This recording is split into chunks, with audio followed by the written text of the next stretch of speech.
Azərbaycan Cumhuriyyəti adlı bir fenomen qəti şəkildə onun 160 il əvvəl irəli sürüb, hərarətlə müdafiə etdiyi ideyaların əsəridir. Hazırlanan bu fraqmentlər nə çox olmaq iddiasındadır, nə də yaxşı.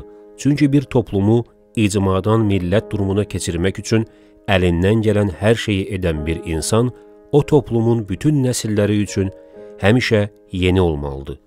Buna görə də Allah Taala ağlımızı əlimizdən almadığı müddətcə biz Axundzadə barədə yazacaq, onu yenə və yenidən öyrənəcəyik. Elə məktublarını da yenə və yenidən oxuyanda görürük ki, o son dərəcə ardıcıl və sistemli çalışan bir mütəfəkkir olub. Kəmalüddövləni çap etdirmək üçün bütün əlaqələrindən istifadə edib. Yeni əlifbanı həyata keçirmək üçün İstanbulda baş nazir Keçəcizadə Məhməd Fuad Paşa ilə görüşməyə gedib. Təşəbbüs və ciddi cəhləri nəticə verməyəndə məyusluğunu məktublarında əks etdirsə də, buraxdığı yerdən yenə və yenidən mübarizəsinə davam edib. Onun arzuladığı dövlət üsul idarəsinə özünün maraq dairəsində olan coğrafiyanın heç bir xalqı hələ ki nail ola bilməyib. İran, Azərbaycan, Türkiyə. Mirzə Fətəli Axundzadə barədə ya çox yazmaq lazımdır, ya heç yazmaq lazımdır. Mirzə Fətəli Axundzadə barədə ya yaxşı yazmaq lazımdır, ya heç yazmamaq lazımdır. Cəlil Məmmədquluzadə. Mustafa Kemal Atatürkün inqilabi xarakterli islahatlarına və 60 illik çoxpartiyalı sisteminə baxmayaraq, 150 il əvvəl Mirzə Fətəli Axundzadəni təhdid edən faktorlar bugün dünyəvi Türkiyə Cumhuriyyətini və türk ziyalısını təhdid edir. Məktublarının birində Kəmalüddövlənin altında imzasının olmamasını istəyir. Çünki onun məqsədini başa düşməyən həmdinlərinin ədavətindən xatircəm deyil. Axundzadənin Türkiyədəki davamçılarından olan Əziz Nesin onun yaşadığı təhlükələri 100 il, 130 il sonra yaşamışdı. Salman Rüşdünün Şeytan Ayələri kitabını Türkiyədə çap etdirmək istədiyini açıqlayanda, başına qoyulan $250.000 pul mükafatına Nesinin reaksiyası bu şəkildə olmuşdu. Yaxşı puldur. Məni öldürmək üçün özləri niyə zəhmət çəkirlər? $250.000 bank hesabıma köçürsünlər, o dəqiqə özüm intihar edərəm.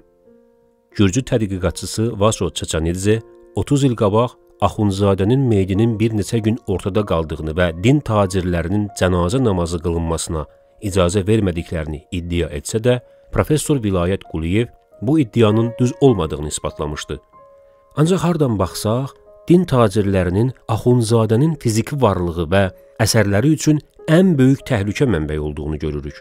Məktublarını yenə və yenidən oxuyanda görürük ki, Allaha və millətə Axundzadə qədər xidmət etməyi qarşısına məqsəd qoyan heç bir din taciri bu dünyaya gəlməyib və gəlməyəcək.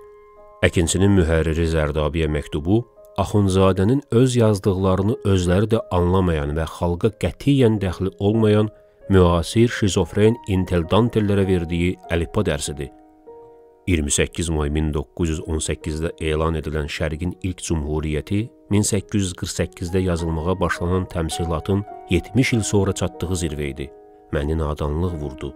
Doktor Nərimanın 1895-dəki bu fəryadı təmsilatın və Kəmalüddövlənin exosundan başqa bir şey deyildi.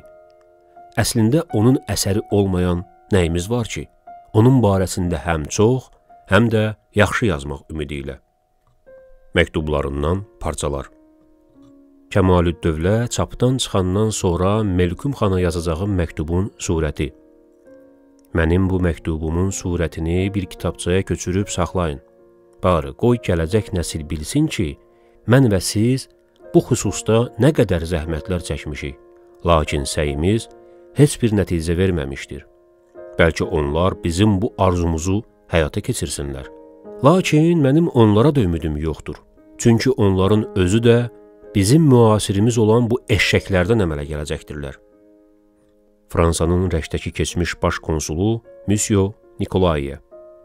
Mənim əsas məqsədim bu əsəri həm farsca, həm fransızca, həm də başqa Avropa dillərində çap etdirməkdən ibarətdir. Mən özüm rus dilindən başqa Avropa dillərindən heç birisini bilmirəm. Mənim yeganə arzum budur ki, həmin əsər Avropa dillərinə tərcümə edilsin. Tərcümələr də heç bir dəyişikliyə və təhrifə yol verilmədən əslində yazıldığı üslubda çap edilsin. Əsərin orijinalında mənim adım çəkilməməlidir. Çünki mən hələ məqsədimi başa düşməyən öz həmdinlərimizin mənə qarşı ədavətindən xatircəm deyiləm. Lakin tərcümələrdə adımı açıq-aydın yaza bilərsiniz. Əgər əsəri sizə göndərməli olsam, onunla birlikdə tərcüməyi halımı da göndərə bilərəm. Bu tərcüməyi haldan bilərsiniz ki, mən istər dram, istərsə də tənqid və başqa mövzularda yazılmış bir çox əsərlərin müəllifiyəm. Həmin tərcüməyi halı əsərin tərcümələrinin əvvəlində çapa verə bilərsiniz. Mirzə Melkum xana. Bizim bütün səylərimizin faydası ancaq xalqa aiddir. Biz istəyirik ki, Osmanlı xalqı bizim səyimizlə xoşbəxt və səadətli bir xalq olsun. Lakin bizim bu arzumuz Osmanlı nazirlərinin şəxsi zərərinədir. Biz ümumun mənfəətini istəyirik, onlar isə şəxsi mənfəətlərini güdürlər. Doğrudur, bizim fikrimiz həyata keçirilərsə vəziyyət daha yaxşı olacaqdır. Despot hakimiyyət əvəzinə mötədil və azadlıq hakimiyyəti qurulacaqdır. Hər kəs öz bacarığı və biliyinə görə vəzifə sahibi olacaqdır. Lakin hal-hazırda Osmanlı dövlətinin başçıları olan elmsiz və hünərsiz adamlar buna müxalifdirlər. Qeyd. Böyük bədbəxtlikdir ki, insan belə bir millətin içərisində yoxluq aləmindən varlıq aləminə qədəm qoysun və haqqı anlasın. Ancaq öz nadan həmvətənlərinə onu anlada bilməsin və bu dünyadan qüssə və həsrətlə getsin. Ağa Mirzə Məhəmməd Rəfi Sədrül Üləmaya. Bilirəm ki, bu kimi böyük fikirləri həyata keçirmək mənim və sizin kimi adamların qüvvəsindən xaricdir. Belə bir fikri icra etmək qüdrət və iradə sahibi olan bir padşahın əzm və iradəsindən asılıdır. İndiyə qədər bizdən baş verən hər bir yaxşı iş, məsələn, xeyrat, ehsan və s. hamısı behişt əldə etmək tamağı xatirinə olmuşdur. İndi də gəlin, bir qədər şəxsi mənfəət güdmədən, vətənimizin azadlığı, xalqımızın tərəqqi və səadəti yolunda yaxşı işlərə iqdam edək. Mənə belə gəlir ki, bu kimi işlər həm insanların, həm də Allahın yanında hər cür ibadətdən daha yaxşıdır. Həsən bəy Zərdabiyə. Sizin qəzetinizin əsas məziyyətlərindən biri ifadənin gözəlliyi, ibarələrin zərifliyi və aydınlığı, orfoqrafiyanın düzgünlüyü olmalıdır. Çünki sizin qəzetiniz başqa məsələlərlə yanaşı Azərbaycan yazısını düzgün olmayan ifadələrdən təmizləməyə çalışmalı, bu dildə yazan bütün adamlar üçün nümunə olmalıdır.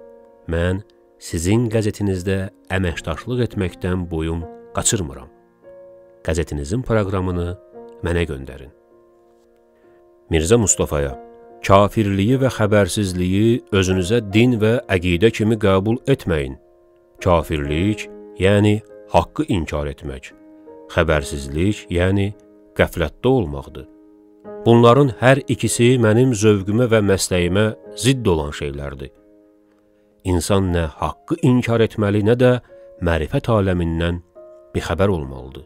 Xəbərsizlik aləmi qəribə behişdir deyənlər cəfəng danışmışlar. Ata-babaların məzhəbindən qaçmağın da lüzumu yoxdur. Zahirdə və həm məzhəblərimizlə qardaşcasına yola getməliyik. Batində isə haqq yolunun yolcusu olmalıyıq.